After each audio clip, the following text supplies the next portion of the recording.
If you've ever wondered what it feels like to watch someone ruin their own life while you sit back with popcorn, well, buckle up, because this is the story of how I found out my girlfriend was cheating and how I turned her picture-perfect reputation into dust. I, 27M, was dating my girlfriend, Emily, 25F, for almost 3 years. To everyone around us, we looked like the perfect couple. She was sweet, charming, and every guy in my friend group constantly told me I was lucky. Honestly, I believed it too, until I found out the truth. The first crack in the facade came one random Tuesday night. Emily was working late, which wasn't unusual. She had a demanding job. But something felt off. She left her iPad at my place earlier that day, and when a notification popped up, I swear my heart stopped. It was a Snapchat from a guy named Ryan. Now, Emily had male friends and I wasn't insecure, but the peach emoji? Come on. Curiosity got the better of me. I opened it. It was him shirtless in bed with the caption, "Can't wait for later." My stomach dropped. I didn't confront her immediately. Instead, I played dumb. That night when she got home, I kissed her, asked about her long day, and she lied straight to my face without flinching. That's when I knew. I wasn't going to just dump her. No, she was going to pay. So I started planning. Over the next 2 weeks, I gathered evidence like I was preparing for court. Screenshots of texts, pictures from her iPad, even a recording of her slipping up on a late-night call she thought I couldn't hear. She wasn't just cheating, she was telling Ryan that I was boring, that she was only with me because I was stable, and her family loved me. That hurt the most. But it also fueled my fire. Emily was obsessed with her image. She came from a conservative family, was active in her church, and had built this perfect girl reputation online. I realized the best revenge wasn't just leaving. It was tearing down the mask she wore so proudly. So I waited. I waited until her birthday party. A big one. Friends, family, even her coworkers were all there, and when she least expected it, I gave her the gift that would ruin her. So it's the night of Emily's birthday. She spent weeks planning it, fancy decorations, rented hall, catered food, and of course she wanted me right there by her side like the perfect boyfriend. I smiled, played along, and acted like everything was normal. Inside, I was counting down the minutes to her downfall. Her parents were there, her church friends, her coworkers, basically every person whose opinion she cared about. She lived for attention, and tonight was supposed to be all about her, which made it the perfect stage for what I had in store. Halfway through the evening, people started giving speeches. A couple of her friends toasted to her loyalty and kindness. I nearly choked on my drink. When it was my turn, Emily beamed, probably expecting some sappy "I love you" speech. Instead, I pulled out the birthday gift bag I'd prepared. Inside wasn't jewelry or flowers or anything she expected.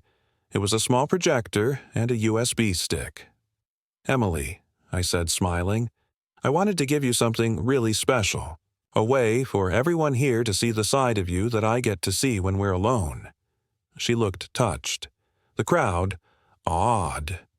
Then I plugged in the projector, and that's when her entire world collapsed.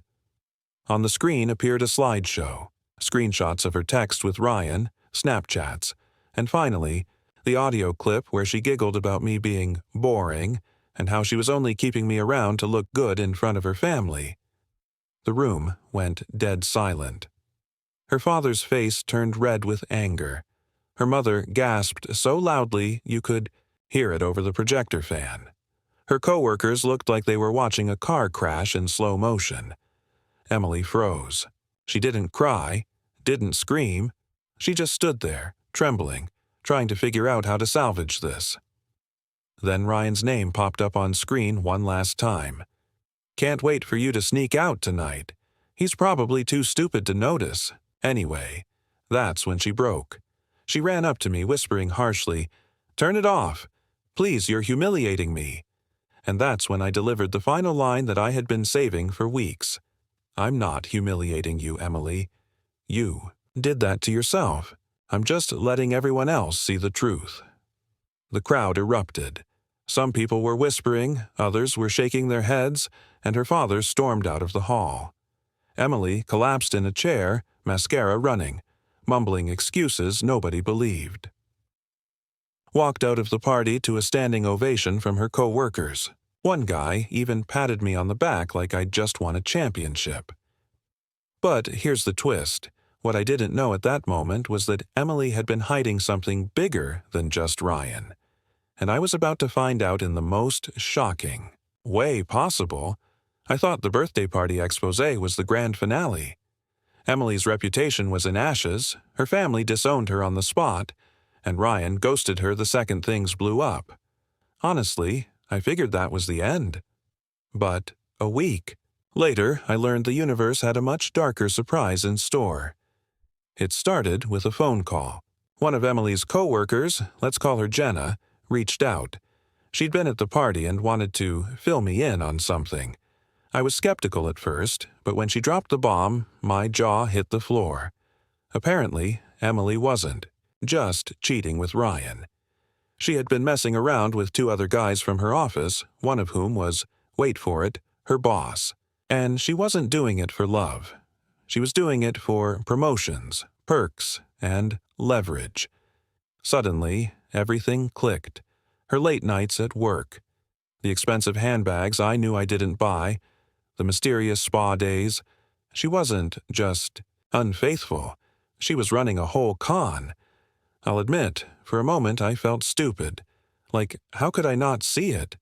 But then I realized I had one more card to play. See, I still had all the evidence. And now Jenna was offering me even more. Emails, screenshots, and photos that made my slideshow look tame. Emily had built her entire career on manipulation, and the people she stepped on were itching for payback. So I did what any betrayed Redditor would do. I packaged everything together, every text, every call log, every photo, and sent it anonymously to her company's HR department. 2 weeks later, Emily was fired. Not just fired, blacklisted. Turns out sleeping with your married boss and sabotaging coworkers isn't a great career move when it all comes to light. And here's the kicker. Ryan. He found out about the other guys and dumped her. The boss? His wife divorced him, took half his assets, and leaked everything to his church. Emily went from perfect angel to town scandal overnight. I should have felt guilty, but honestly, I felt free. Free from her lies, her manipulation, and the constant pressure to play the part of her trophy boyfriend. Months later, I met someone new, someone genuine. And every time Emily tries to crawl back, because yes, she's texted me from new numbers, more than once, I just smile and ignore it, because revenge wasn't just about humiliating her, it was about taking my power back. And trust me, watching her destroy herself piece by piece was sweeter than any apology she could have ever given. So, to anyone reading this who suspects something's off, trust your gut. Sometimes the best revenge isn't screaming or fighting. It's letting the truth speak for itself. And, oh boy, does the truth burn.